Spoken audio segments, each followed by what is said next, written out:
I do want to move into the coronavirus. This is a very widely viewed video, but many of you may not have seen it, of this ER physician talking about this COVID-19, and he drops a lot of bombshells, and this is very, very much worth your time, I think.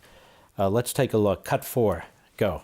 I say, do we need to still shelter in place? Our answer is emphatically no.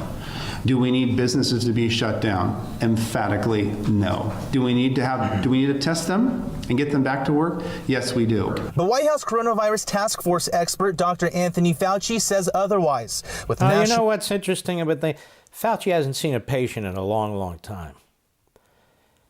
He's been in that job 36 years and in the federal government 50 years. He hasn't seen a patient in a long, long time. He's getting paper shuffled, and he's taking a look at these are frontline individuals, these other doctors. Go ahead. I don't want to hide in my home, develop a weak immune system, and then come out and get disease. Reporting the disease, ERICKSON claims, is being forced onto healthcare professionals. ER doctors now, my friends that I talk to say, you know, it's interesting, when I'm writing up my death report, I'm being pressured to add COVID. Why is that? Why are we being pressured to add now COVID? Stop. I have pointed this out, right, Mr. Producer, for weeks. And when I looked at their form, the federal government's form, the March 24th form, it was the fallback position. If you're not sure why the person died, if you're not sure what the main reason was for the person dying, if you think they had this virus, then put it down.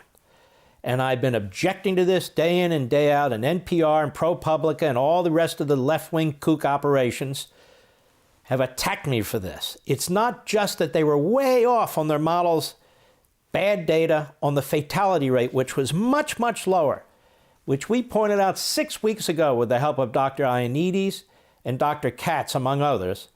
But I've been pounding this issue that the definition of dying from the coronavirus has been very ambiguous. And I'm not saying they're pumping up the numbers for any reason. Maybe they are. But the numbers are definitely being pumped up by bad data gathering. Go. Maybe increase the numbers and make it look a little bit worse than it is? I think so. According to ERICKSON, there is something much larger at play here. This is not about science, and it's not even about COVID. When they use the word safe, if you listen to the word safe, that's about controlling you. So when I talk to all my ER doctors who work in a hospital, no stake in the game, same opinion. Wow. Now, what will happen to these two ER doctors who are on the front lines and have actually been keeping data, significant amount of data? What will happen to them nationally? Two things. People like me will draw attention to them because what they're saying is very, very important, and the left will either trash them or ignore them. That's exactly what's going to happen because they've built up Fauci. Why? Because Fauci supports the centralization of governmental power, the centralization of economic decisions, just like Pelosi, just like Schumer, and so the media supports it. I've said now for over a week, maybe 2 weeks, that Fauci needs to step back now. We got his expertise, his medical expertise, but they got to leave it to other people to make the decisions about our economy and our society. That's way above his pay grade. Want to see more? Sign up for LevinTV.